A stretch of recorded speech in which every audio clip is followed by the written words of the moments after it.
हम लोगों ने कल आर्टिकल स्टार्ट किया था, वहीं से टेस्ट दिया गया है और कल पढ़ने से आर्टिकल अभी नहीं बनेगा क्योंकि ये क्वेश्चंस थोड़ा सा अलग है और आर्टिकल का ही है, लेकिन पढ़ने पे बनेगा, आपको बताऊंगा तब इंटरेस्ट बना रहेगा, आगे पढ़ने को मिलेगा। अब देखो क्वेश्चन क्या है, देखो कैसे बनाते हैं। इसका नाम क्या लिखा है, कॉमन एरर। अब कॉमन एरर क्या होता है बेटा कि जब हम कोई क्वेश्चंस को पढ़ते हैं तो उसमें कहीं ना कहीं थोड़ा माइनर मिस्टेक्स होते हैं, उस मिस्टेक्स को पकड़ने का प्रयास करें। क्या, the sooner you go from here better it is. अब देखो क्या है, थोड़ा सा दिमाग भी लगाना है, कॉमन सेंस भी लगाना है, और पढ़ा तो ठीक, नहीं पढ़ा तो भी कोई बात नहीं, कॉमन सेंस सिखा रहा हूं कैसे लगाते हैं। अब देखो यहां पे क्या लगा है, द सूनर, यहाँ पे कॉम्परेटिव सूनर बेटर लग रहा है ना, फैटर, यहाँ क्या है बेटर। अब देखिए अगर आप कॉमन सेंस लगाएंगे तो आपको लगेगा सूनर के पहले द लगा है, यह कॉम्परेटिव है। तो हमेशा एक सेंटेंस में समान होना चाहिए, जैसे आदमी का झुंड है तो आदमी होना चाहिए, कुत्ते के साथ कुत्ते होना चाहिए, गधा के साथ गधा होना चाहिए। तो यहाँ पे जब सूनर है तो यहाँ भी बेटर है, यानी दोनों सेम है कि नहीं है, लेकिन एक चीज का इसमें अभाव है, द का भाव है। तो या तो गलती यहां होगा, या तो गलती, या तो द हटाएंगे या तो द लगाएंगे। नहीं समझ बात को, मैं तुम्हें कॉमन सेंस दे रहा हूं कि नहीं कुछ पढ़ा है तुमने, तुम्हें आर्टिकल का ज्ञान नहीं है, फिर भी तुम कैसे दिमाग लगा सकते हो। तो उसमें क्या करो, समान चीज पकड़ने का प्रयास करो, दिमाग को दौड़ाओ, एक्स्ट्रा ऑर्डिनरी बनो। बस समझ रहे हो ना, ऑर्डिनरी सब तुम लोग हो, लेकिन क्या बनो, एक्स्ट्रा ऑर्डिनरी। तो क्या कहता है कि सूनर और बेटर, तो दिमाग ये काम करता कि या तो गलती डी में होता या तो गलती, अगर इतना पकड़ लेते तो 50% चांस होता कि नहीं होता, अगर तुक्का भी मारोगे तो सही होने के चांसेस बढ़ जाएंगे। बस समझ पा रहे, ये थिका दिमाग। अब इसका कॉन्सेप्ट समझा दूंगा कि रूल कहता है कि the plus comparative, the plus plus subject plus verb comma फिर से the plus comparative plus subject plus verb. ये तो रूल पढ़ाऊंगा, आगे काम आएगा, लेकिन फिलहाल तो ये पता चल गया कि द कॉम्पैरेटिव में आता ही आता है, तो यहां भी द होना चाहिए था। तो बोलो यहां पे गलती क्या था, द बेटर होना चाहिए। आंसर कहां आ गया, डी में। समझ में आया, तो आंसर क्या होगा, डी। सही कैसे होगा, द बेटर इट इज। अब दूसरी आदत, तुम लोग कहोगे सर हिंदी बताइए, तो हिंदी निकालोगे तो जीवन में कभी सीख नहीं पाओगे, क्योंकि आपको सीखना है कॉन्सेप्ट ऑफ फैक्ट। हिंदी निकाल के द सूनर, जितना जल्दी यू गो तुम जाओगे फ्रॉम हेयर, यहां से बेटर इट इज उतना अच्छा होगा। तो समझ में नहीं आएगा कि हिंदी निकाल कोई लगा आइडिया, कुछ भी नहीं लगा आइडिया। तो कॉन्सेप्ट ये था, the plus comparative plus plus the plus comparative. ठीक है, क्वेश्चन नंबर 2 देखो, एक कॉन्सेप्ट कहता है she is a girl, she is. अब समझिए गौर से, तो कल एक लड़की ने पूछी भी थी कि सर ए द कहाँ लगाते हैं, क्या लगाते हैं, तो हमने कहा था पेशेंस रखो, डेफिनेट और इंडेफिनिट में क्या अंतर पूछा भी था आप लोगों ने कि डेफिनेट क्या है इंडेफिनिट क्या है। तुमने कहा था कि ए एन इंडेफिनिट है और द क्या है। अब देखो गर्ल नाउन है कि नहीं है, तो ए लगा दिया है, तो यहां तक गलती पर नजर नहीं आ रहा। सी इज ए गर्ल, वह एक लड़की है, ठीक है भाई। अब आगे बढ़ जाते हैं, we are looking for, we are our friends marriage, our friends कह रहा है कि दोस्त की शादी के लिए जिसको देख रहे हैं वो वही लड़की है। तो लड़की पहले से देखी होगी ना, फिर निश्चित हो गई ना, शादी की लड़की ढूंढ रहे हो तो निश्चित हुई क्या निश्चित हुई, तो निश्चित के लिए ए लगाते हैं कि द लगाते हैं, इसीलिए यहां पे क्या आ जाएगा, यही ए और द में अंतर है, यही ए और द में अंतर है।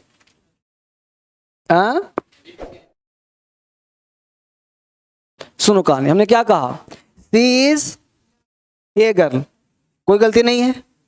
आगे बढ़ गए हम लोग, we are looking for, we are looking for our friends marriage. जितना दिमाग में आइडिया लगा कि भाई ढूंढ रहा है दोस्त की शादी वादी के लिए, क्लियर। तो ये दिखा रहा है कि ये लड़की जो है ना, जो मेरे दोस्त की शादी के लिए इसको ढूंढ रहे हो, तो जो लड़की तुम देख रहे हो पहले से देखा होगा तुम्हारा, इसका मतलब है ना, तो इसका मतलब लड़की अनिश्चित है, अनजान। तुम किसी को बोलोगे कि अच्छा ये लड़की है, मैं शादी कर लूंगा, नहीं कर सकते। अरे प्लान तो पहले से ना होगा।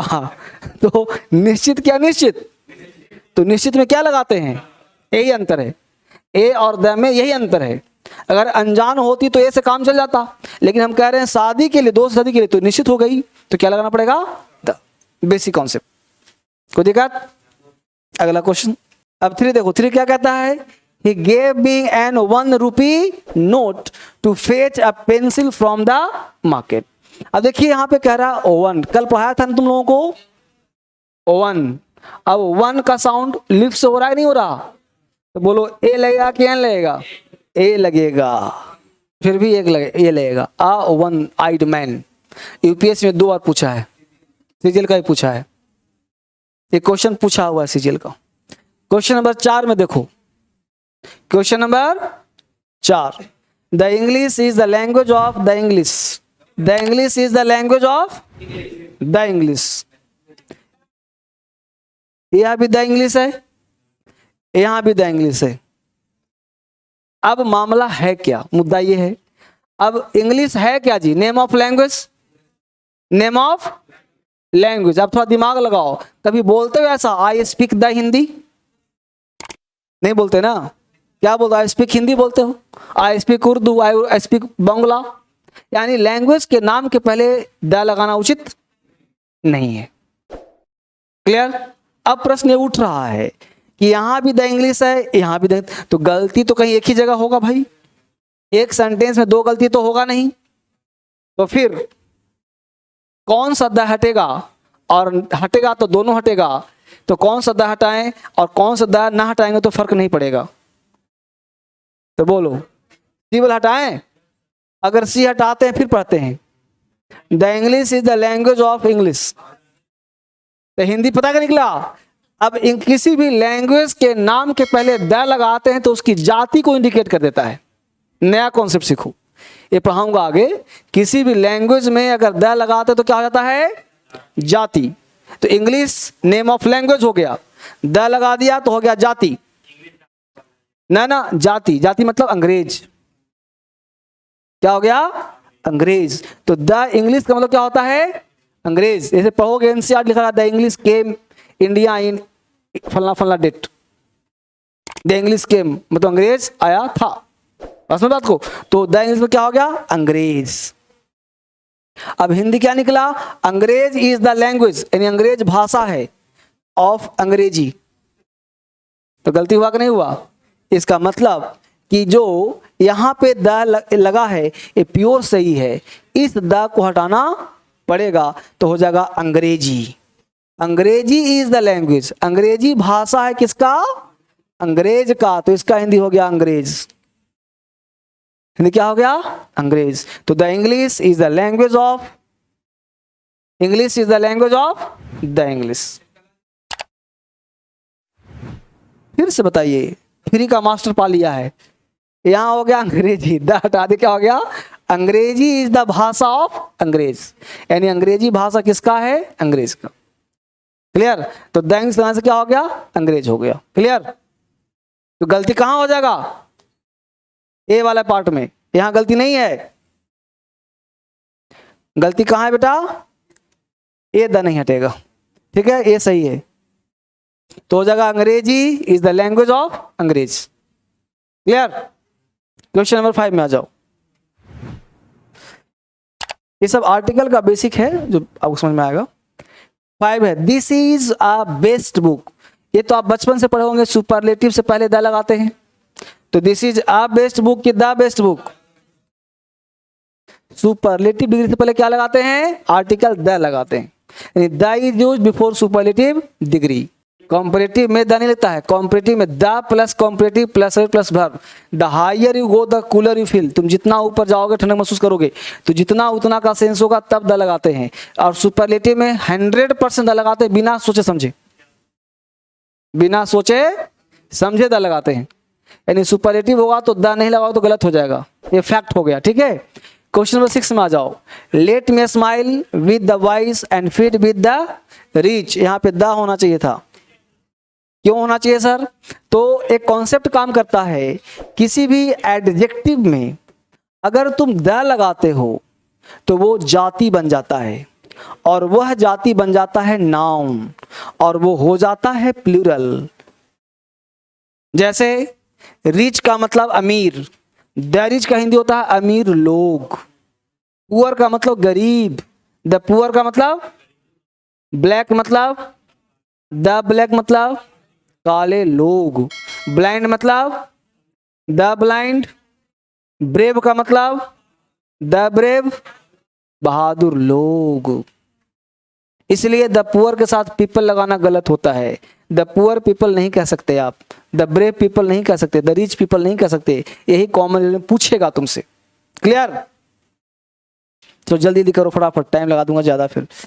7वां कहता है ask a lady waiting outside to go into the chamber. अब देखो उस महिला से पूछो, उस महिला से, किस महिला से? जो बैठी है। तो महिला अनिश्चित है कि निश्चित है? तो क्या लग जाएगा? यही अंतर समझना है ए और द में। आस्क द लेडी ना कि ask a lady. Clear? Hard work is, जहां भी ओनली का प्रयोग किया जाए एकमात्र के अर्थ में, वहां पे द लगाते हैं। Hard work is the only, एकमात्र रास्ता है कठिन परिश्रम सक्सेस के लिए। कुछ कुछ दिमाग काम कर रहा है, बस अगर 1% भी कर रहा है तो चिंता ना करो, 100% मैं करवा दूंगा। आज तो पहला ही क्लास से डरने की क्या बात है, जब एकमात्र का बोध होगा। आई सॉ बॉय, बॉय क्या है जी? यंग क्या हो गया? तो इसके पहले आर्टिकल चाहिए ना, कल पढ़ाया था ना, article plus adjective plus noun. याद आ रहा है पोजीशन?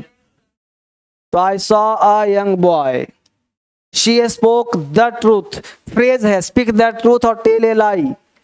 फ्रेज याद किया है? टेल लाई नहीं होता, टेल ए लाई और स्पीक द ट्रूथ। सत्य बोलने में द लगाना, झूठ बोलने में ए लगाना। ठीक है बेटा?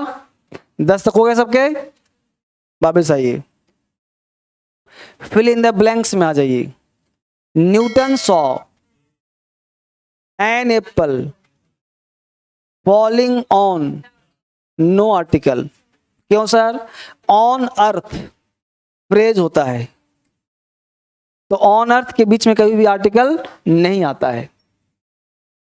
ऑन द अर्थ नहीं होगा, ऑन अर्थ होगा, जमीन पर। नहीं लगा? ऑन लगा तो है, मतलब बीच में अगर नहीं डालेंगे कुछ भी तो ऑन ही बना जाएगा। ठीक है? I went to circus study, I saw elephant में क्या लग जाएगा? टाइगर में, लायन में। अब बताइए यहां पे क्या लगाऊं? द। आप पूछोगे सर द क्यों लगाया, ये क्यों नहीं लगाया सर? आ नंबर ऑफ ही तो होता है, फिर द की आवश्यकता क्यों पड़ा? नहीं। यहां पे घोड़ा क्या है? तो ट्रेंड घोड़ा, निश्चित क्या निश्चित? यहां से ट्रेंड को हटा दो सर, तो फिर ये लगा दो सर। ट्रेंड कैसे में चलेगा? जैसे मान लो स्टूडेंट्स है मार्केट के, ये लगाओ, लेकिन डीएसएल के बच्चे हो गए तो खास हो गए, द लगाओ। समझा ना? है ना? तो ये समझना पड़ेगा। तो यहाँ पे आ जाएगा the number of trend horses, trend घोड़ा है। यही टर्म को पकड़ना है, कहां पे, कहां पे द लगेगा। यही टर्मिनोलॉजी क्लियर होगा। टर्न इनटू, दिशाओं के नाम के पहले क्या लगाते हैं? ये सब पढ़ाऊंगा आगे, अभी तो इसलिए टेस्ट नहीं करवा रहा था कि आगे पढ़ाऊंगा, बट करवाई से दिया कुछ आइडिया लग जाएगा तुम लोगों को कैसे क्वेश्चन पूछा जाता है। सी अप्रोच्ड, यहाँ पे ए भी लगा सकते हो, द भी लगा सकते हो। यहाँ पे 100% ए आएगा। They approached the table to put a glass of water. They approached the table to put a glass of water. ठीक है? Few days है तो ये लगा दो। A few days later people made an appeal against it that the earth sun is moves round the sun is a universal truth. That the earth moves round the sun is a universal truth. Apple नहीं है बेटा, appeal है, appeal है ना। A few days, few का क्यों आया, ए क्यों आया? Few, a few, the few, 3 शब्द होता है। फ्यू का मतलब होता है नेगेटिव, ना के बराबर। ए फ्यू मतलब कुछ दिन पहले, तो ये दोनों मिलके हो गया कुछ। तो कुछ दिन later people made an appeal, यानी पीपल क्या किया? एक अपील किया अगेंस्ट इट, उसके खिलाफ। ठीक है? अर्थ के पहले द लगेगा, सन के पहले द लगेगा, यूनिवर्सल कल ही बताया था, यूनिवर्सल ए लग जाएगा साउंड के आधार पर। किसी के मन में उथल पुथल चल रहा पूछते रहना। 7 number, it is pleasant to read in the evening of summer, in the evening, in the morning. Car made loud noise, हल्ला कर रहे हैं कार, तो निश्चित क्या निश्चित, द कार मेक का नॉइज, मेक का नॉइज फ्रेज होता है, उसी को बनाया है made a loud noise. I speak the truth, there is for the, D पढ़ा था, डी के पहले क्या लगा द, तो जाति हो जाएगा बहरों, द रिच अमीरों, द ब्लाइंड अंधों। आयरन इज अ मोस्ट, अब सुपरलेटिव नहीं है ये, क्योंकि सुपरलेटिव तब होता जब तुलना होता, यहाँ कह रहा बहुत उपयोगी धातु है, इसलिए अ मोस्ट यूजफुल। मोस्ट का 2 यूज होता है, ध्यान रखना बेटा, क्योंकि इस क्वेश्चन में तुम्हें को भटका भी सकता है कि द आ जाएगा। मोस्ट का मतलब ज्यादा भी होता है और मोस्ट का मतलब सुपरलेटिव भी होता है। अगर सुपरलेटिव में होगा तो 100% द आएगा, अगर ज्यादा के अर्थ में आएगा, एक दिखाने के अर्थ में आएगा, तो वहाँ पे ए एन आ जाएगा। Let us go and take a bath in the river, ठीक है। The Ganga, the bay of Bengal, bay of Bengali खाड़ी, ये सब में द लगता रखना पड़ेगा, पढ़ा दूंगा सब। दिस इज, अब समझ में आता क्यों आ गया। चिल्ड्रेन आर प्लेइंग ऑन, ठीक है। तो आई होप आपने आर्टिकल क्वेश्चंस किया।